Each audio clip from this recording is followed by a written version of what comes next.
Our speaker today on the topic of 99 authors on a blog, a podcast story, is Brent Bowen. Brent Bowen is the founder and chief storyteller of Sparkcade Marketing, a Kansas City-based marketing firm. With 25 years of experience from branding to digital, Brent's work has appeared in NPR, Sports Illustrated, and Wall Street Journal. He's a veteran podcast host and producer, having launched and run both media and company branded shows, and a devout WordPress user. Welcome, Brent.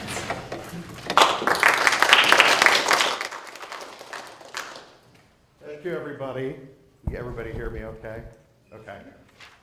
How many had the turkey for lunch? All right. So for the tryptophan folks, I'm going to try and keep the energy level up, right? And you guys are falling asleep. So my name's Brent Bowen, and I love podcasting. So we're going to dive deep. We're going to talk about the what, why, and spend the majority of our time on the how of podcasting. And then I'll have some resources at the end that I'll make available to you that you can download even to get further into that. As we discussed, I'm the founder and chief storyteller of Sparkcade Marketing. We're a fully integrated marketing company that does paid, earned, shared, and owned. I'm not going to spend a lot of time on that. Sampling of some of my clients. In fact, when we get down to the resources, I'll do a giveaway for today. One of my clients is Andrews McNeil Publishing. There's some soccer going on. One of the projects I worked on was a book, marketing project with Matt Beasler, a Sporting KC. So I have a book and t-shirt giveaway. If somebody from the session ends up downloading the cheat sheet and tips, you'll find yourself with a book and a t-shirt from Charlie Hustle. So we're going to cover a journey of podcasting. I've been podcasting, depending on how you define it, for at least 10 years, maybe longer than that, maybe back to 1997. It depends on how you define it. And the way I describe my journey of podcasting, it's like a mullet. Yes, you heard that right, a mullet. So we're going to talk a little bit about the business in the front first. So the business in the front, I spent nearly 14 years with a large investment management company here in Kansas City. Won several awards for our blog. A lot of that had to do with the result of us launching a podcast about 10 years ago. And I'll get into more of that as we go through this. As for the party, so the other thing I was doing about 10 years ago before I did the business podcast for the investment management company is I write creatively outside of my day job. And one of the things I joined was a media podcast called Adventures in Sci-Fi Publishing, and we won a number of awards as podcasters. Anybody know the author in the room, Neil Gaiman? He's got Bad Omens, his new TV show that's on Amazon right now that he's co-written with another author who's since passed. Neil Gaiman was a guest on that show. And at the time that we launched that podcast, there were maybe about 4,000 to 5,000 podcasts that existed in the world at that time. So not only that, but I've actually had a short story talked about the creative writing component that was actually converted into a podcast. It's on a podcast called Toasted Cake, and the name of that story is called 100 Beats. So if you're curious about even the fiction element, you can check that out. Won a number of awards for that podcast as well. We retired it in 2016, although in Vancouver for the first time a month ago, actually a couple weeks ago, one of the co-hosts for that show, we did it for 4 years together, had never met her in person. But I had a public speaking engagement a couple weeks ago in Vancouver. We met for beers for the first time ever and are talking about resurrecting the show. So, how many folks in the room, just quickly by show of hands, are podcasting currently? Couple. Okay. How many folks are thinking about podcasting? A few more. How many folks are absolutely mortified at the prospect of speaking into a microphone? You got one in the middle, another one in the back. Okay. So, to get you over this fear, I'm going to show you this video clip. My daughter hates me showing this video clip, but this is her fault, to be honest with you. This is me. I was doing social media at a celebrity golf event a couple years back and was taking social media video of Michael Franti. And my daughter loves Michael Franti and knows the song, so I've listened to her. I knew the chorus. Was sitting here taking video. Michael leans over and goes, you know the words. I said, just of course, good enough. And this is what happened.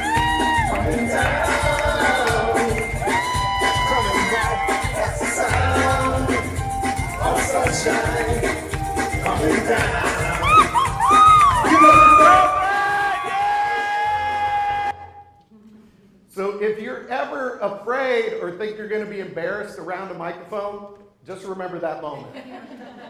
That's me in front of 3,000. Up next on the microphone was Emmitt Smith, the Hall of Fame running back for the Dallas Cowboys. But I broke the seal, so can't be afraid. What is podcasting? Just quickly, textbook definition of podcasting. This is why I gave you the example of 10 to 20 plus years.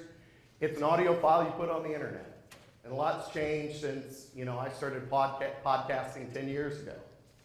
But I think of it a little bit more than that. How many folks in the room are blogging, actively blogging? Quite a few, right? Most of your blogs are probably text-based blogs, maybe incorporating some infographics and video. I put podcasting within the framework of content marketing. And I particularly love this definition of content marketing, where you're not only educating, and I'm paraphrasing the definition here, but you're also seeking to entertain in a way where you're not actively selling to the user. And I'm going to talk more about this here in a moment, but this, to me, is the perfect definition of podcasting. So I talked about time frame, too. I've actually been doing audio production since 1997. I'm going to give you an example of that definition in particular.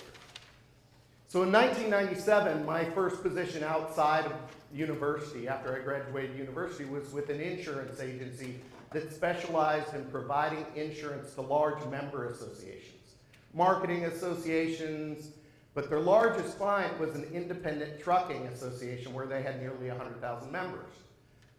The folks that would drive these long-haul trucks would be in these rigs for hours and days on end. When they got home, what do you think the last thing they wanted to do was? Read about their insurance information. So we figured out a different approach for them to consume that content.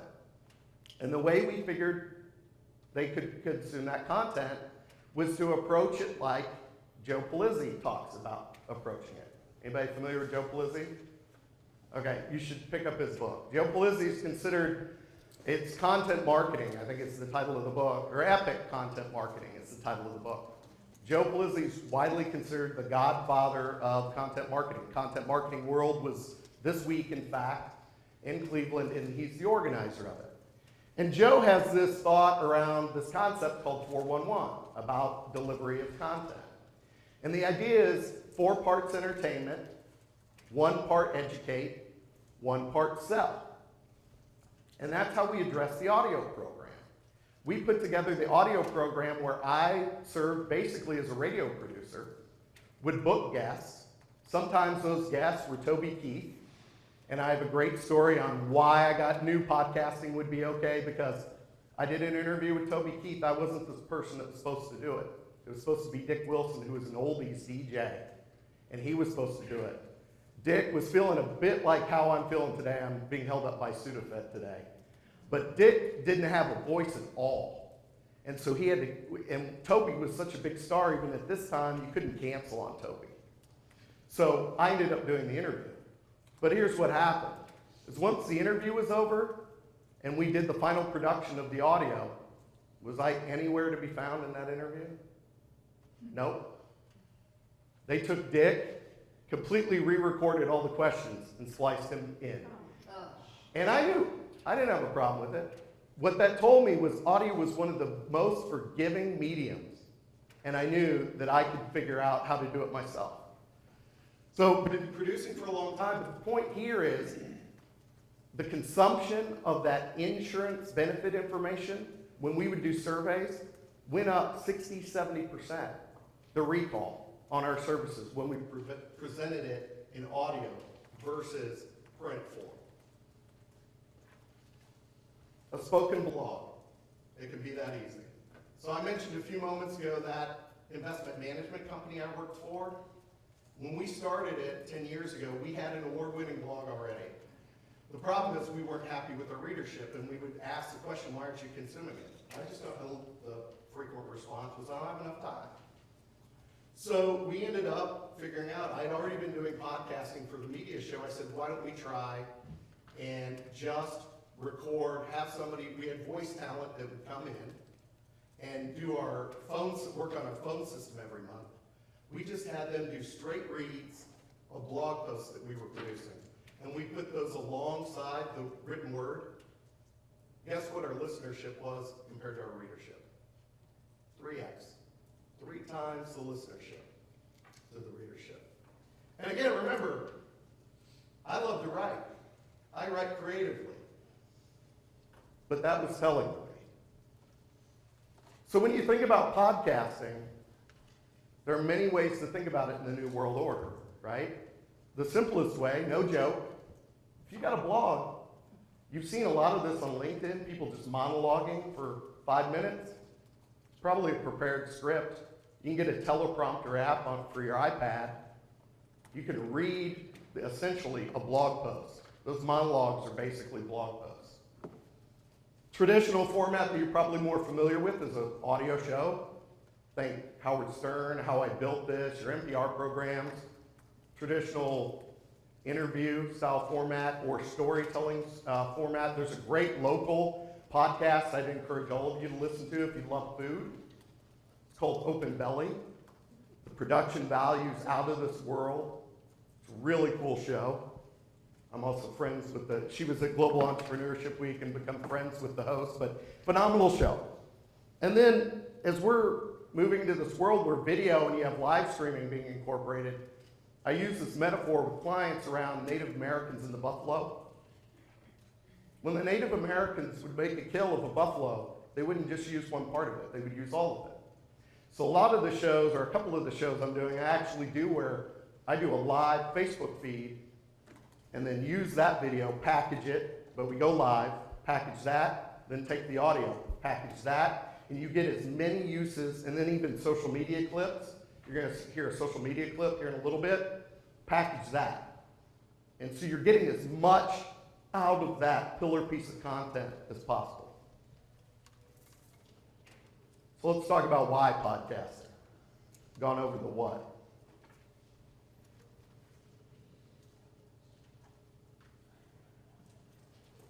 This may be my favorite slide in the whole presentation, to be honest with you. And I'll tell you why. First is brand personality. If you're doing a podcast, there are only about 15% of brands that are actually running a show. How many of you were at Digital Summit in mid-May? Anybody go to Digital Summit here in Kansas City in mid-May? Randy Zuckerberg, yes, the sister of that Zuckerberg, was there. She was one of the keynotes. And she was talking about having every business needing to have an audio strategy. And part of that audio strategy is because podcasting is now, even though I've been doing it for 10 years, it is now where blogging was 10 years ago. Only 15% of brands have a podcast. And one of the beauties of podcasting is you're literally giving your brand a voice.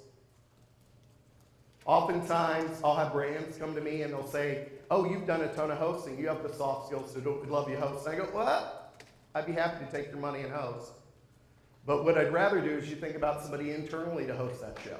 Because you're a part of that organization. You're giving your brand a voice. The next one's engagement. And that's a little bit different than voice.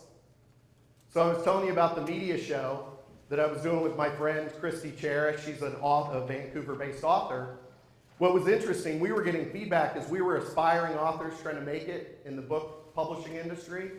We were getting feedback from listeners. They said, this is great that you guys are bringing on all these established authors, but we want to hear from you as well. We want to hear about your personal journey. That shocked me, absolutely shocked me, that anybody would want to listen to me for more than a couple minutes of an intro. And what it told me was we had actually developed a relationship with our listeners. How many folks ever listened to the show Car Talk with Click and Clack on NPR? Yeah.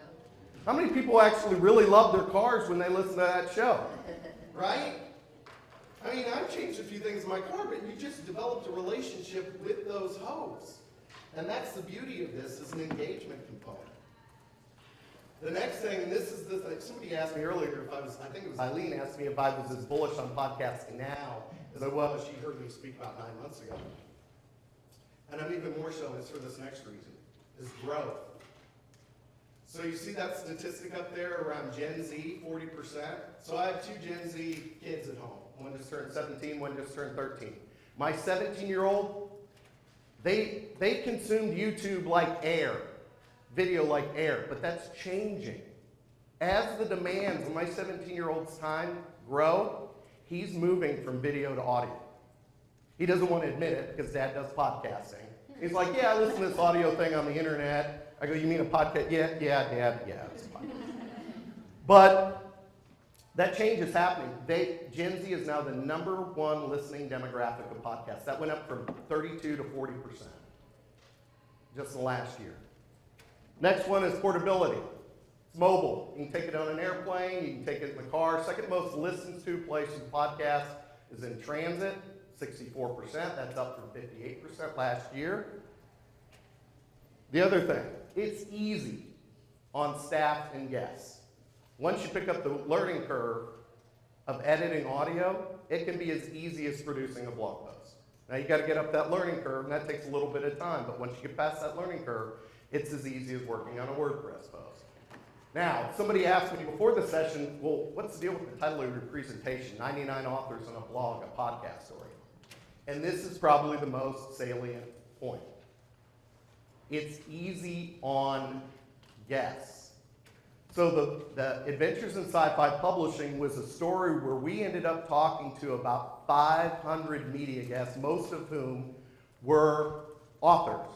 They wrote fiction for a living, not afraid of a white piece of paper. And we would ask them, would you rather write us a guest blog post, Q&A format, or appear on the podcast and talk to us? 99% of them told us they would rather talk to us than write. And these are people who make a living writing. Easy. Got to get up the learning curve, but once you do that, a lot easier than video, I'll tell you that. And cost, and we'll transition to video here. Cost, for the amount of money that you spend maybe on a 2 to 3 minute video of storytelling, a long form video, you can have a fully packaged 10 episode season that includes your logo, social media templates, audio engineering, a full season for the same cost as 1 2 to 3 minute long form video. Some more whys. This is from Edison Research. Edison Research puts out annually a share of ear report. It is about 200 pages long, so I'm not going through the entirety of it, but it's worth a look if you're interested in podcasting. But I will cover a couple stats. Podcast listeners they're devoted. They listen to about 7 hours of podcasting a week. I talked about Gen Z. Okay, Gen Z's great, that's the future, right? But they don't have any money. Let's talk about the people that have money. Close, second, 39%. These people that have money. This is up from 32% last year. Listen to podcasts. A couple other stats. This number last year was 73 million. It's up to 90 million. About equal split demographically. Growth since 2013. Last year was 117%. Now it's almost 3x.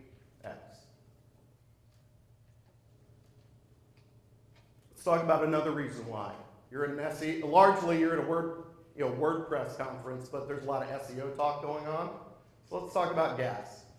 This is one of the shows I produce. This is what I call my fun show. It's my not safe for work show. So if you decide to listen to it, put your earbuds in, headphones on. I will tell you there's a game we play where we out bad behavior and have a discussion about said bad behavior. And I'm telling you, sometimes the co-hosts are guilty of said bad behavior too. So we're not immune to it. But the gentleman in the middle is one of my dear friends. He's Chad, and he's also the co-host of my fun show. And at one point, he's never done this before in his life. He was scared, you know what, to do it, right? He was me with the microphone earlier. So at some point we did about 6 episodes together. I kind of got his sea legs going. Said, we're just going to do you and me. But about 6 episodes in, I said, Chad, we're going to have guests on. Why on earth would we have guests on? 2 reasons right there for you. One's relationships. I have, and many of you, if you're business owners, have probably asked somebody to coffee and gotten crickets back for that coffee invitation or a partnership invitation. But magically, it's crazy, magically, if you happen to own a microphone and you have a show that seems professional, they will talk to you. This gentleman over here that we spoke with, his name's Camp Zero. We were he's a rap artist that's Dallas-based. We've done about 9 episodes of The Hump. That's our fun show. And his publicist from New York reached out to me and said, I've listened to a couple episodes of your show. She goes, I think you guys would be simpatico. And just to give you a sense of The Hump is basically the way I described it, Seinfeld. It's a show about nothing with more heart and less funny. So we talked a lot about perseverance in this show. His publicist reached out to me and said, we'd love to, he's doing a Kansas City tour, we'd love to book him on your show. All right.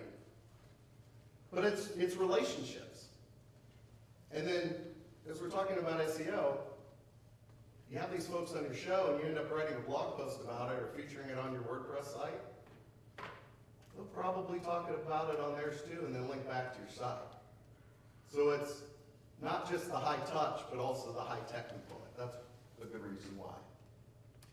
Just a couple examples here. Here's some different shows and examples. This is Harry Campbell. Harry's an executive here around the city. He's worked for Sprint. Used to be the CEO of DuriVision. Had him on a more of a business-related show. And folks, if you're in the finance world at all, that's Jean Chatsky with Sheila Bair. Sheila, I ended up getting her booked on Jean's show. So that's the other part. You can get yourself or other people booked on shows and develop that relationship. And if you're used to PR or know anything about PR, oftentimes you're dealing directly with the producer and not the talent. Jean was so enamored with Sheila, we ended up spending about 3 hours together. And so again, really is about relationships. So quick exercise, take 30 seconds to a minute. It's really an excuse for me to get a drink of water, but if you want to share on social too, I'm sure WordCamp, Casey would love it. Think about 5 people that you would have on your show.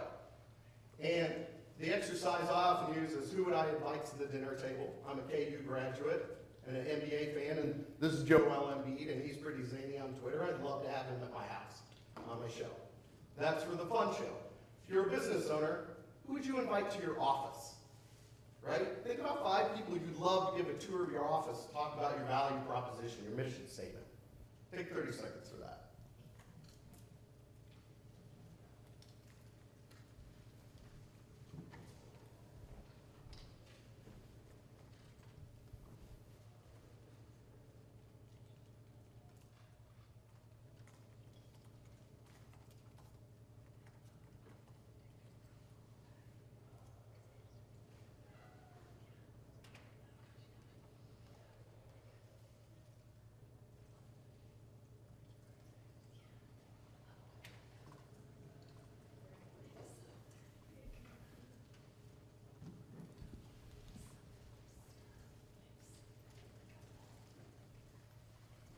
Okay, another reason we were talking about backlinks. This is something that was interesting at Digital Summit. It's so true. I'd already had this presentation put together, had done this before I heard Randy Zuckerberg at Digital Summit, but it just crystallized it for me is, if you start doing a show, believe it or not, you become a news source.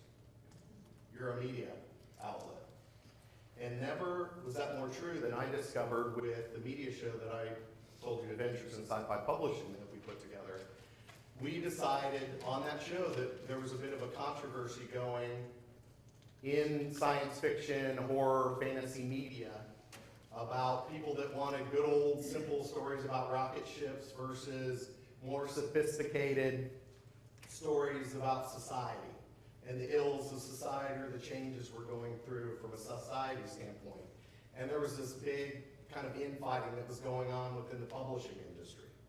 So we decided on the show to have both sides on our show And I had Google Alerts set up for the show, and huge fan of Robert Siegel and All Things Considered, and start getting a ton of pings from Google Alerts that Adventures in Sci-Fi Publishing somehow made it on NPR. I'll have you have a listen. Science fiction or fantasy book, you might look for the distinctive rocket ship logo of the Hugo Award. It's one of the most prestigious prizes in the genre. More women, writers of color, have been winning Hugos lately, and that's caused a backlash from a group of mostly white male writers and fans. They call themselves the Sad Puppies. NPR's Petra Mayer reports on how this year's rocket ship is getting dented. The issue, according to the puppies, the system is biased. The nominations are controlled by cliques who are more interested in social justice checklists than good old-fashioned spaceships and Martian princesses. Here's author and sad puppy Brad Torgerson speaking to the podcast Adventures in Sci-Fi Publishing back in March. It became plainly obvious, especially after 2010, that a lot of the classic works of the old days, there's no way they could possibly make it in the current climate because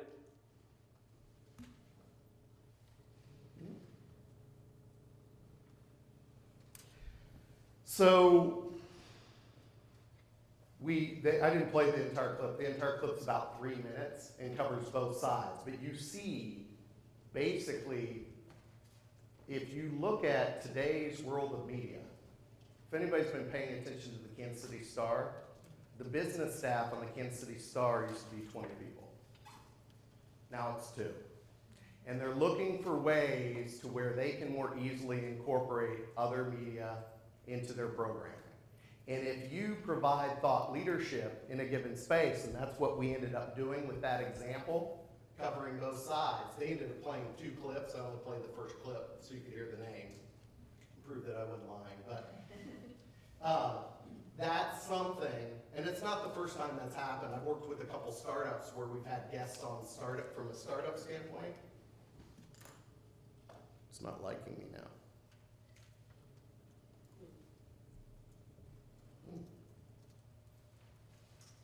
Well, we've lost the feed.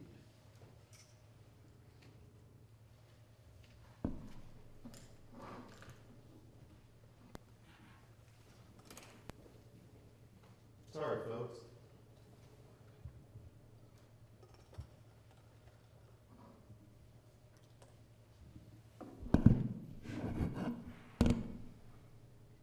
I can still speak to some of it, but I'll wave my hands a lot more. So my time. So one of the other things that I was going to talk about from a why standpoint is being a paid alternative. So, because I don't think I'm going to get this thing going. Let me try one other thing. This thing had your slide up. Yeah, it's the same. Did it? It did until a minute ago. It just disappeared. So what? Oh, it's back up. Is it back up? Beautiful.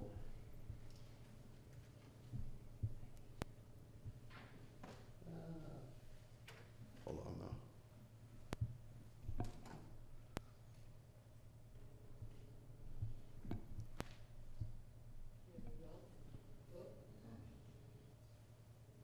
There we go.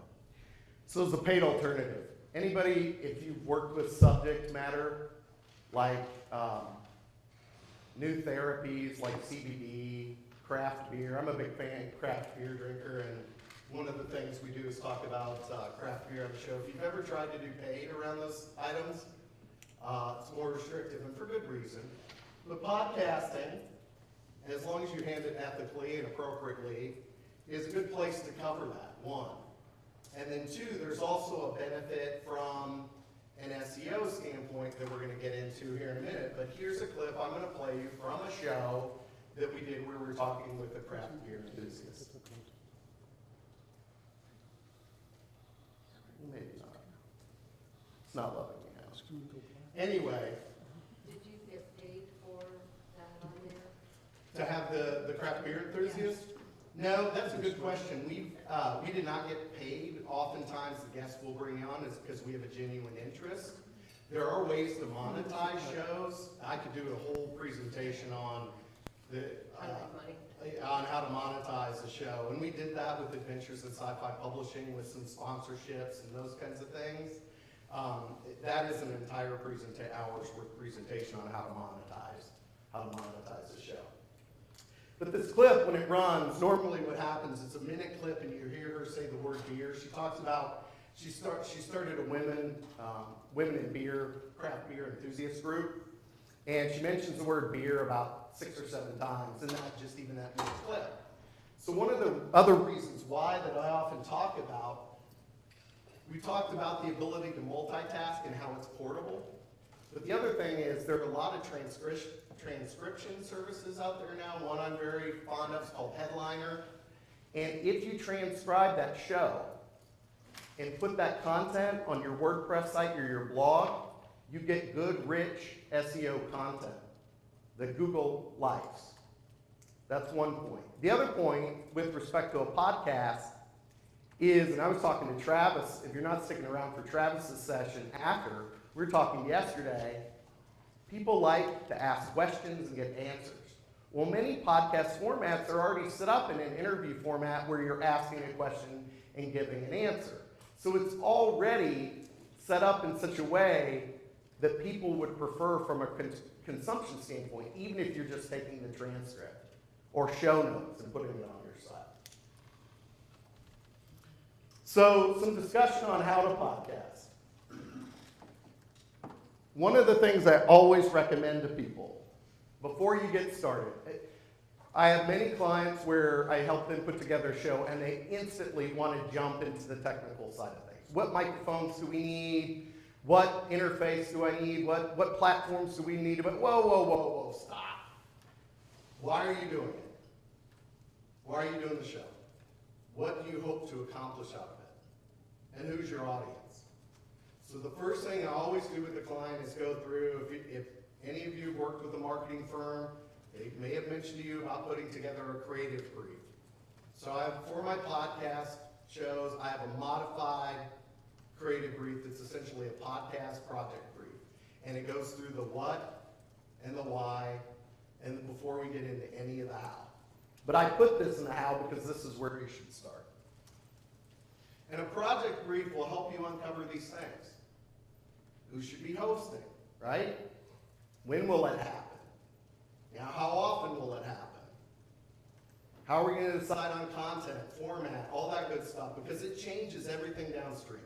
Everything downstream is impacted by these questions.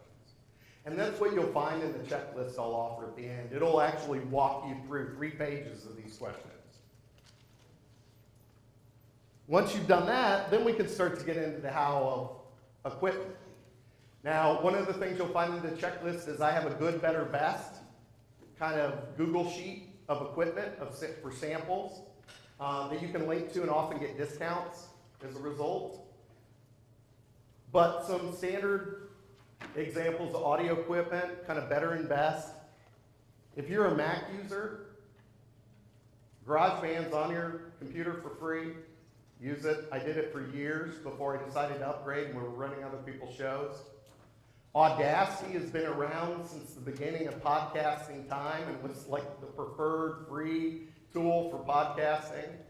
Raynell, who's now doing some work for me, she's hating me because I moved her off Audacity into Adobe. You're not hating me yet? Okay, that's good. An interface is important, particularly if you're doing local shows. A Focusrite interface is pretty much the common. Basically what that is, it's a mini mixer, allows you to adjust audio levels. I have a gentleman you saw in one of the pictures I co-host a show with. I'm loud and boisterous. He's more soft-spoken. Got to lift him normally when we're doing a show. That'll help you do that. Headphones are important. And what's interesting about podcasting, the free pair of headphones that you get with your if you're an Apple user, your iPhone, are better. I carry Beats with me. Are better for podcasting than your Beats. Because Beats, anything that's bass heavy, you want more of a neutral, natural sound. You want something like that. Your Beats are going to give you something that is pretty bass heavy. You want to avoid bass heavy headphones. What is that, bass heavy? Bass heavy headphones. So your Beats headphones often have a lot of bass to them because they're really intended to listen to music. Not for podcasting. And you'll find this on some of the sheets. I have some that are more balanced headphones. give you natural quality. An alternative to this, there's a device, I normally have it on me, it's a Zoom H4n. If you're gonna be on the road and you wanna interview mobily, say you're going to conferences like this all across the world or the country, the Zoom H4n you get for about $100 on eBay. And it's a very versatile device, extremely versatile. How many of you have actually owned a cell phone and used it for about 10 years? That's impressive. 10 years you've owned your cell phone? Same device? Same one? Wow, that's impressive. The Zoom H4n I've actually owned for 10 years. It's a single piece of tech that'll last that long. And then you've got some Best. And this is kind of pro level stuff over on the Best side. That Shure SM7B is like $400, $500 microphone. You can spend either a couple $100 or thousands of dollars. Recording. Talked about some recording, but I break it up locally versus remotely. So if you're doing it locally, Audition, Audacity, GarageBand, Reaper's a dark horse I don't know a ton about, but I know some really well-produced shows that use Reaper. If you're doing remote, so for the media podcast, I used to talk to authors in Australia. Anybody notice a tool or technology I don't have mentioned on here? Skype. We used to, in the old days, Skype was the only choice, really, and it sucks. Better with Zoom. Yeah. Zoom, well, and the other two that are great are Zencaster and Squadcast, and I'll tell you why. If you're doing shows remotely, it's because those pieces of technology will record end-to-end, so they record locally at endpoint and endpoint. And then when your recording's finished, they synchronize it. So the audio quality is as good as it can possibly be. What was the two you mentioned? Those two closer to the end, Squadcast and Zencaster. Quick tip, do a backup recording. If I'm doing a show in person, I normally have my Zoom. I've upgraded to an H6, but then I also have my iPhone with a $100 mic, and I'm recording that too, in the event that I need that audio later. And that's happened to me, where I've done an interview with a big name author at a conference, and for whatever reason, the original audio crapped out. Do a backup. Hosting. A lot of hosting providers out there. There's one on here I haven't mentioned that's really popular right now. Anybody guess what it is? Starts with an A. Anchor. Yep. There's a reason why I'm not recommending Anchor right now.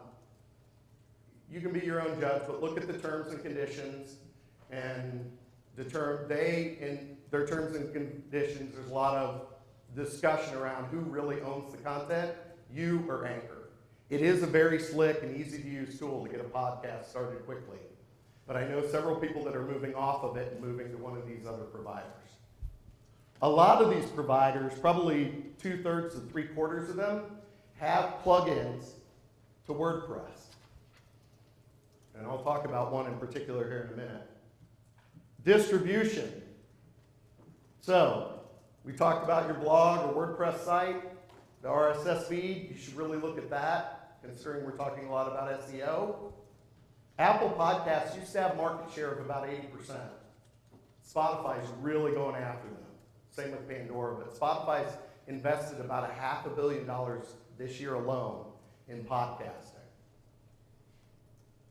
Up-and-comers, and I mentioned some of the live programs. The other thing I heard was LinkedIn's going to start doing live video here shortly. So multiple places if you're doing video.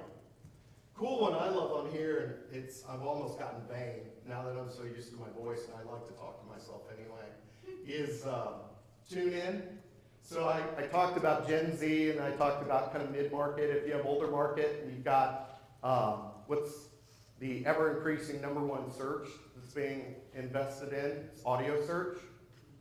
So my mother-in-law has an Alexa, and she can now listen to The Hump because it's on, not that she likes to listen to me, but it's on, I will go in and just for giggles, I'll go in and go, hey Alexa, play The Hump podcast, and it'll come up, she'll turn that off. But your blog, so I was showing you, there are a lot of plugins. I've been a long time WordPress user. Again, Adventures in Sci-Fi Publishing was run on WordPress. The Humps run on WordPress. Actually, it's harder on platforms like Squarespace to integrate your podcast, believe it or not. WordPress makes it really easy. I'm a big fan of Blueberry. They were the host I had in the middle.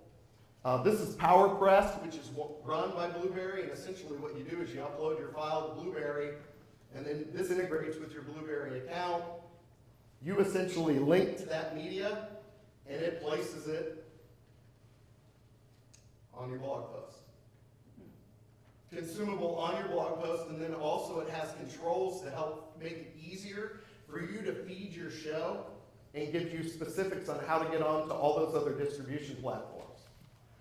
The thing that's really important about those distribution platforms, those hosts like Blueberry, is if you want to be on a platform like Spotify. It used to be in the olden days, you could just throw MP3 files on your site server and call it a day, and Apple would accept it. But anymore, with folks like Spotify and Pandora, they want to know that you're legitimate and serious, so they want you using a podcast host like a Blueberry, like a Podbean, like a Libsyn. So, important to incorporate that in your mix and to think about a hosting provider. The other thing that's awesome about WordPress right now is they're great with the new themes and the Gutenberg release about picking up on that. A lot of blogs now are featuring podcasts. So you have, if you go out and do a search on podcast-specific WordPress themes, you're going to find some great examples. This is Toussaint. This is one of the most popular. But then even some of the new, this is GutenNote. One of the ones that's really cool is a lot of the Gutenberg-specific WordPress themes are incorporating pages that are already designed for inclusion of podcast audio and make it really easy to link to your hosting providers. And so the other example with the cat eating pizza is from GutenNote. So quick minute, think about your format. If you were to do a show, I'm a big fan of reverse engineering a show.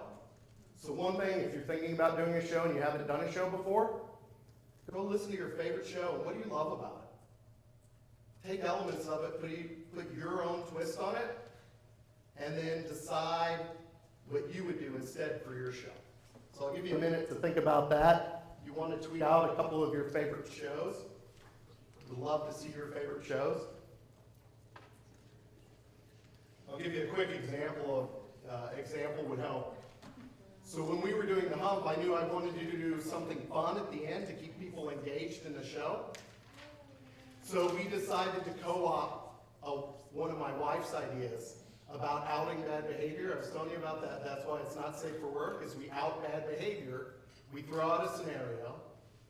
So one of the scenarios, we had a small business owner on that does, hand creams and lotions and bars of soap and those things. This friend of mine, she owns a CBD shop, and she has samplers of lotions, and people will often break out unopened bottles of lotion.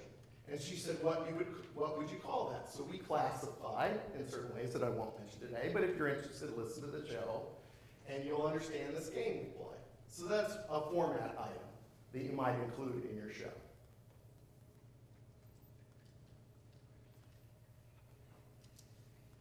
So again, for those examples. Another thing I often mention specific to producing a podcast, even if you're only doing about 10 episodes, for a 10-episode season, come up with 20 topics. Sit down and brainstorm about 20 topics as you're thinking about your format and what topics you would discuss. The other thing that's really important about format is I talked to you about live streaming. When it was just me doing audio, I didn't need a producer. But once we incorporated Facebook Live into our show, and it was me and Chad sitting there with the guest, once Facebook Live entered the equation, I needed a skinny 17-year-old redheaded producer to sit along the wall that would hide out a camera, that could actually run the computer. If questions came in, if the video went down for live streaming, you needed an extra body. So that's a consideration from format. Some final touches. This is really to look polished. If you want to look like a polished show, there's an art to logo design on Apple. And if you use one of those plugins, the great thing about the PowerPress plugin, it says right on there, if you're uploading your show to Apple, you need 3,000 pixels by 3,000 pixels. And it's for a reason. And the reason is if they like your show, then that makes it really easy for them to feature your show. Music. So, my show, The Hump. Episode 22.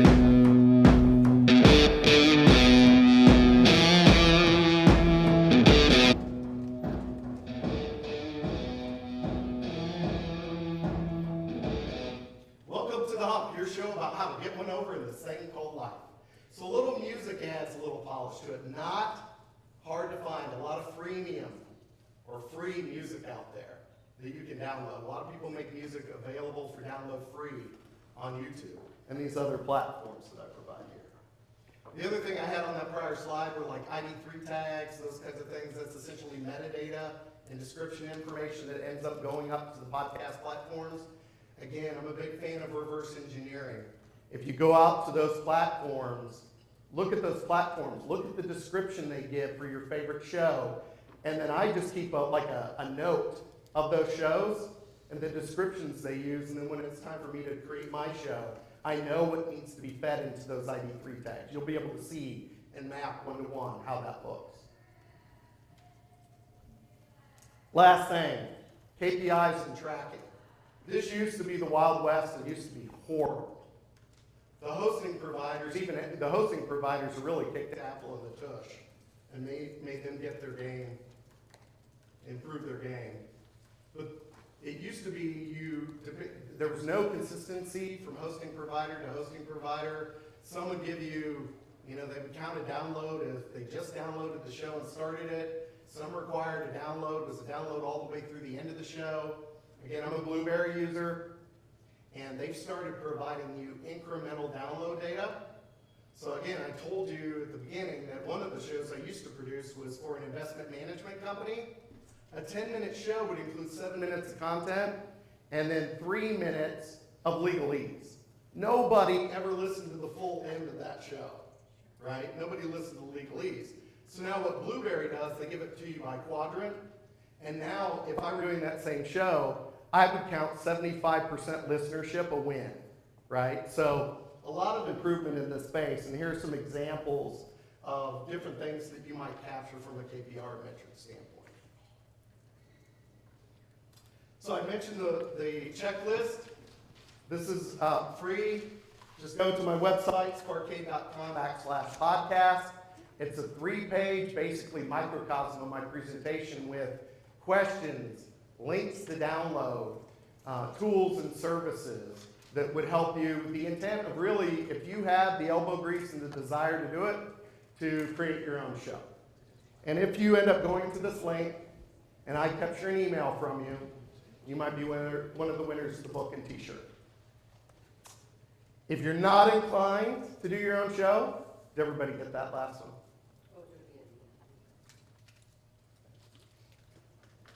If you're not inclined to do your own show, we do that too.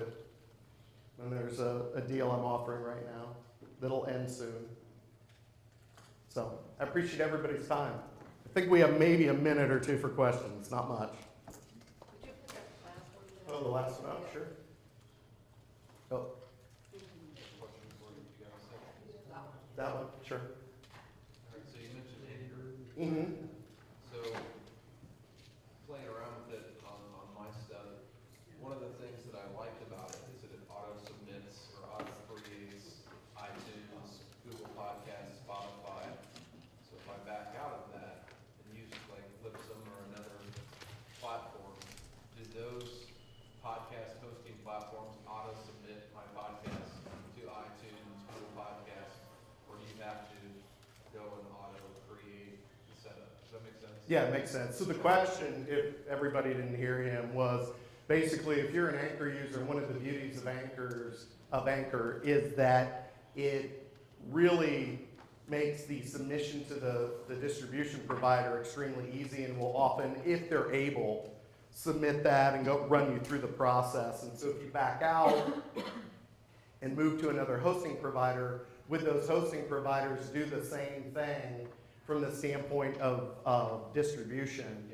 And the short answer for that is, one, it depends on the distribution provider. So for Apple, the answer would be yes. But for something like TuneIn, if you're looking at TuneIn, the answer would likely be no. So I will tell you my experience with Blueberry is, and everybody's experience working with TuneIn, is they make you fill out a form. Now you end up having to provide, as long as you're able to give them your RSS feed, that's what they trigger that off of. And as long as you're on a legitimate podcast host, they will likely approve that extremely quickly. So, but what that would take for you to move from Anchor to hypothetically say Blueberry is you would need, and the beauty of Blueberry too is they've got migration tools that make that extremely easy for you and don't count that towards your initial credit. So a lot of these host providers too, they'll charge you based on the volume of content often.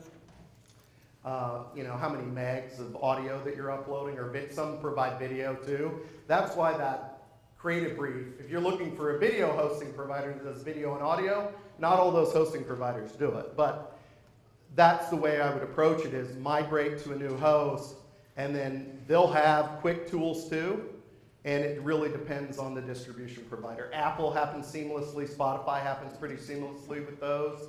Some don't, like TuneIn don't. That, well, Blueberry's been working with WordPress for forever, and I'm like, I've had NPR people call me an old timer, so there's been no reason for me to change. So yeah, Blueberry's just good in so many ways. They're always seem to be on the leading edge of everything from a host. You're going to pay a little bit more, $3 to $5 a month more, but it's not. Another question to that. I'm also a Blueberry user for my podcast, and recently they came out with a new statistic partial listen, and I'm curious, as a newbie, my podcast is just about a year and a half old, what is the value of having that number? So that's what I was referencing, but I wasn't referencing exactly the way you described it as their partial downloads. The value to me is, again, that example is when I was doing the financial services and I had 3 minutes of legalese at the end, I knew no one was ever going to listen to that. So as long as folks got 75%, so Blueberry, I love that too. So if I capture 80 to 90% of my content in the 75% to 99% range, I call that a win. Right? So that's where it provides value, depending on the show. If the intent is for folks to listen 100% of the way through the show, probably not helpful. But I love the partial downloads feature. Because I've always relied more on Apple Podcasts for that information. And obviously they still have the market share, but that is changing, I think. But they give you that where you can see each episode where people start to drop off. Yep. And things of that nature. So yeah, I was just curious when that came out because I didn't really understand why it was valuable, but they make it sound like it's a great thing to provide. So yeah, just wondering. Well, and the other thing too, and this gets into monetization, we haven't talked about monetization, is that if you're monetizing your podcast and you're offering pre-roll, mid-roll, and end, right? And you're trying to sell that end space, and you have statistics around people that listen 75 to 99% of the way through, and you put your end ad slot there, that's why it's important. Because there's going to be a significant investment in podcasts from a paying standpoint. And that's what I'm getting now because my podcast is to the point where it's several thousand listeners per episode, so I'm getting a lot of those offers. And yeah, so I'm not going to make everybody stay, but I'll probably talk to you after. Yeah, I'll go hang out. I'll be outside because I think we're at time. I appreciate it, everybody. I'll hang out outside. Definitely chat with everybody. Thank you again for your time.